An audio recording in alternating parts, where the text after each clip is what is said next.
வணக்கம் நண்பர்களே! அரவிந்த் சித்து Tamil coaching for IAS சேனலுக்கு உங்களை அன்புடன் வரவேற்கிறேன். நம்ம ஆல்ரெடி இந்த எக்கனாமிக் கொஸ்டின்ஸ் பார்ட் 5 வரைக்கும் பார்த்துருக்கோம். இன்றைக்கி பார்ட் 6 பார்க்க போகிறோம். யுபிஎஸ்சி சிவில் சர்வீஸ் 2020 ப்ரிலிம்ஸில் கேட்கப்பட்ட எக்கனாமி அண்ட் கவர்மெண்ட் ஸ்கீம்ஸ் அது தொடர்புடைய கேள்விகளை தான் நம்ம பார்த்துட்டு வரோம். ஆல்ரெடி 5 பார்ட்டுகள் பார்த்து இது 6வது பார்ட்டை பார்க்க போகிறோம். வாங்க நண்பர்களே, வகுப்புக்கு போகலாம். கேள்வி எண் 12. Consider the following statements. பின்வரும் வாக்கியங்களை கவனி. முதல் வாக்கியத்தை பார்க்கலாம். The value of Indo Sri Lanka trade has consistently increased in the last decade. அதாவது கடந்த 10 ஆண்டுகளில் இந்தியாவுக்கும் இலங்கைக்குமான வர்த்தகத்தோட மதிப்பு ஒரே சீராக உயர்ந்து வருது அப்படின்னு சொல்கிறாங்க. இரண்டாவது ஸ்டேட்மெண்ட்டு பார்த்தீங்கன்னா, டெக்ஸ்டைல் அண்ட் டெக்ஸ்டைல் ஆர்டிகல்ஸ், துணி மற்றும் துணி சார்ந்த அந்த பொருட்கள், அது அதனுடைய வர்த்தகம் என்பது இந்தியாவுக்கும் பங்களாதேஷுக்கும் இடையில் முக்கியமான பங்கு வகிக்குது அப்படின்னு சொல்கிறாங்க. அடுத்தது மூன்றாவது ஸ்டேட்மெண்ட்டு, இந்த last 5 years Nepal has been the largest trading partner of India in South Asia. அதாவது தெற்காசியாவில் கடந்த 5 ஆண்டுகளில் பார்த்திங்கன்னா நேபாள் நாடு தான் இந்தியாவோட மிகப்பெரிய ஒரு வர்த்தக கூட்டாளியாக இருக்குதுன்னு சொல்கிறாங்க. இந்த 3 ஸ்டேட்மெண்ட்டில் எதெல்லாம் சரின்னு கேட்குறாங்க. பார்த்திங்கன்னா, first statement the value of Indo Sri Lanka, அதாவது இந்தியாவுக்கு இலங்கைக்குமான அந்த வர்த்தகம் கன்சிஸ்டண்ட்டாக உயர்ந்து வருதுன்றாங்க. அப்படி கிடையாது, அது ஓவராலாக பார்த்தா உயர்ந்துருக்கு. ஆனால் ஒரே சீராக உயரலை, ஏற்ற இறக்கத்தோடு தான் உயர்ந்து இருக்குது. அடுத்தது பார்த்திங்கன்னா, செகண்ட் ஸ்டேட்மெண்ட் அந்த துணி மற்றும் துணி சார்ந்த அந்த பொருட்கள் ஏற்றுமதி இறக்குமதின்றது முக்கியமான வர்த்தக கூட்டாளியாக இருக்கிறது பங்களாதேஷ் தான் இருக்குது. ஸோ அது முக்கிய பங்கு வகிக்குது அந்த நாடு. ஸோ செகண்ட் ஸ்டேட்மெண்ட் சரியான ஸ்டேட்மெண்ட்டு. தேர்ட் ஸ்டேட்மெண்ட் கடந்த 5 ஆண்டுகளில் சவுத் ஏசியாவிலேயே நேபாள் தான் மிகப்பெரிய ஒரு வர்த்தக கூட்டாளியாக இருக்காதுன்னு சொல்கிறாங்க. இல்லை, பங்களாதேஷ் தான் மிகப்பெரிய வர்த்தக கூட்டாளியாக இருக்காங்க. நேபாள் அடுத்த இடத்துல இருக்காங்க. பங்களாதேஷுக்கு அடுத்த இடத்துல தான் நேபாள் வருது. So third statement wrong, first statement wrong, second ஸ்டேட்மெண்ட்டோட தான் கரெக்டான statement. So answer option B 2 only. கேள்வி எண் 13. With reference to foreign direct investment in India, which one of the following is considered its major characteristic. அதாவது அந்நிய நேரடி முதலீடு இந்தியாவில் செய்கிறாங்கன்னும் போது அதை சொன்னால் பார்க்கும்போது கீழே கொடுத்துருக்கிறதுல எது முக்கியமான ஒரு பண்பு, அந்த அந்நிய நேரடி முதலீட்டோட முக்கியமான பங்கு எது அப்படின்னு கேட்குறாங்க. கீழே 4 ஆப்ஷன் கொடுத்துருக்காங்க. ஃபஸ்ட் ஆப்ஷன் ஏ பார்த்தீங்கன்னா, it is the investment through capital instrument essentially in a listed company. அதாவது ஒரு பட்டியலில் இருக்கக்கூடிய கம்பெனியில் கேபிட்டல் இன்ஸ்ட்ருமெண்ட், அதாவது மூலதன கருவிகள்னு சொல்லுவோம்.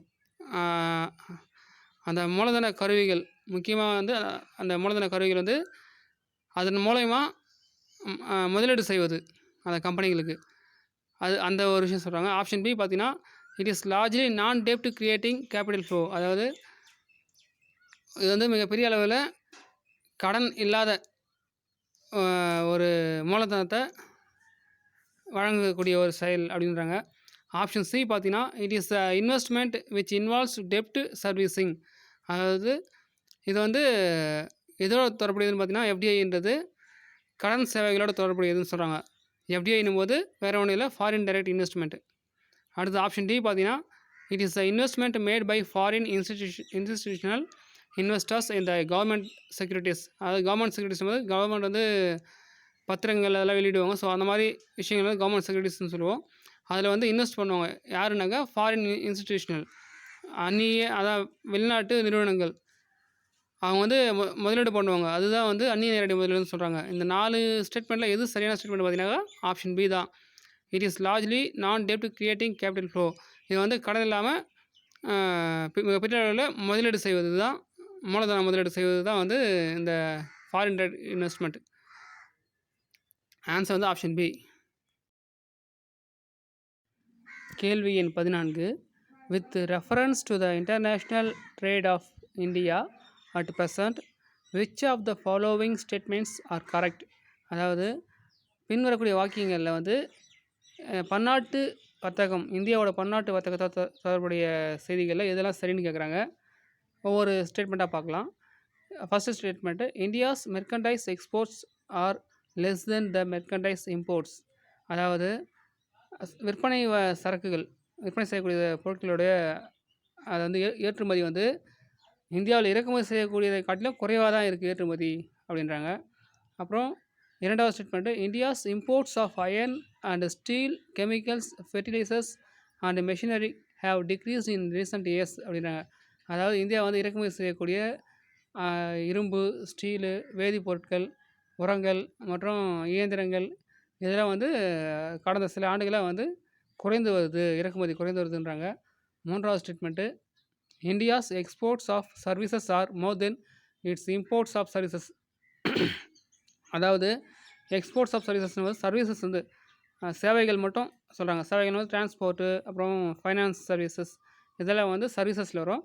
ஸோ அது வந்து ஏற்றுமதி பண்ணுறது. இப்போ ஃப்ளைட் ஓனர் வந்து இந்தியாவில் இருப்பார். ஆனால் அந்த ஃப்ளைட் வந்து வெவ்வேறு நாடுகளுக்கு சென்று வரும். அது சேவையை வழங்கும், அந்த விமான சேவையை வழங்கும். ஸோ அதுதான் வந்து எக்ஸ்போர்ட்ஸ் ஆஃப் சர்வீசஸ். அது வந்து இம்போர்ட் இறக்குமதியை காட்டிலும் ஏற்றுமதி அதிகமாக இருக்குது அப்படின்றாங்க. அடுத்தது 4வது ஸ்டேட்மெண்ட்டு பார்த்தீங்கன்னா, India suffers from an overall in trade and current account deficit. அதாவது நடப்பு கணக்கு பற்றாக்குறையால், அதாவது ஒட்டுமொத்த நடப்பு கணக்கு பற்றாக்குறையால் இந்தியா பாதிக்கப்பட்டிருக்கு அப்படின்றாங்க. இதில் பார்த்தீங்கன்னா எந்த ஸ்டேட்மெண்ட்டெல்லாம் சரியான ஸ்டேட்மெண்ட்னு கேட்குறாங்க. இதில் வந்து எது தவறான ஸ்டேட்மெண்ட் கண்டுபிடிச்சாலே நம்ம இந்த கேள்விக்கான விடையை சொல்லிடலாம். அதில் பார்த்தீங்கன்னா 2nd statement, India's imports of iron and steel chemicals. அதாவது இந்தியாவில் வந்து இரும்பு, ஸ்டீலு, கெமிக்கல்ஸு, ஃபெர்டிலைசர்ஸு, இயந்திரங்கள் இதோட இறக்குமதி வந்து சமீப காலத்தில் குறைந்திருக்குன்றாங்க. அது வந்து ராங் ஸ்டேட்மெண்ட்டு. மற்ற 3ம் வந்து சரியான ஸ்டேட்மெண்ட்டு. ஸோ ஆன்சர் வந்து ஆப்ஷன் டி 1, 3 அண்ட் 4 ஒன்லி. கேள்வி எண் 15. The term West Texas Intermediate, sometimes found in news, refers to a grade of. அதாவது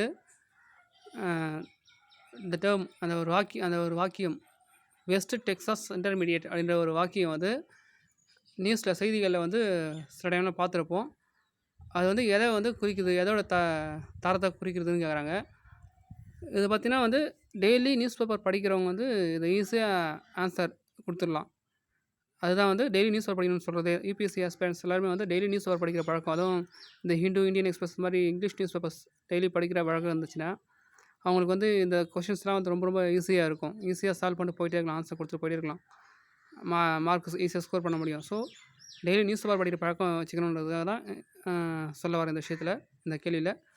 இந்த கேள்விக்கான ஆன்சர் பார்த்தா க்ரூட் ஆயில், டைரெக்டாக சொல்லிட்டு ஆன்சர். ஏன்னாக்கா டெய்லி நியூஸ் பேப்பரில் வரக்கூடிய விஷயங்கள் தான் நியூஸ் பேப்பரில் பார்க்குறவங்களுக்கு ரொம்ப ஈஸியாக இருக்கும். டைரெக்டாக வந்து வெஸ்ட் டெக்சாஸ் இன்டர்மீடியேட் அப்படின்ற டேர்ம் வந்து எதோட தொடர்புடையதாக நியூஸில் நீங்கள் படிச்சிருக்கீங்கன்னு கேட்குறாங்க. அது வந்து க்ரூட் ஆயில் பற்றி தான் சொல்லியிருப்பாங்க அந்த வெஸ்ட் டெக்சாஸ் இன்டர்மீடியேட்ன்ற டேர்ம் வந்து. ஸோ ஆன்சர் வந்து ஆப்ஷன் ஏ க்ரூட் ஆயில். கேள்வி எண் 16. With reference to trade related investment measures, which of the following statements are correct. அதாவது ட்ரேட் ரிலேட்டட் இன்வெஸ்ட்மெண்ட் மெஷர்ஸ் அதோட தொடர்புடைய வாக்கியங்களில் பின்னொரு வாக்கியங்கள் இதெல்லாம் சரின்னு கேட்குறாங்க. ஒவ்வொரு ஸ்டேட்மெண்ட்டாக பார்க்கலாம். First statement, quantitative restrictions on imports by foreign investors are prohibited. அப்புறம் 2வது ஸ்டேட்மெண்ட்டு, ஃபஸ்ட்டு ஸ்டேட்மெண்ட் தமிழாக்கம் பார்த்துடலாம். குவான்டிடேட்டிவ் ரெஸ்ட்ரிக்ஷன்ஸ் அப்படின்னா தரக்கட்டுப்பாடு, இம்போர்ட்ஸும் இறக்குமதி, ஃபாரின் இன்வெஸ்டர்ஸ்னாக வெளிநாட்டு முதலீட்டாளர்கள். ஸோ இதில் பார்த்தீங்கன்னா தரக்கட்டுப்பாடு, இறக்குமதி செய்யப்படும் பொருட்கள் மீது தரக்கட்டுப்பாடை வந்து வெளிநாட்டு முதலீட்டாளர்கள் வந்து விதிப்பது வந்து தடை செய்யப்பட்டிருக்கு.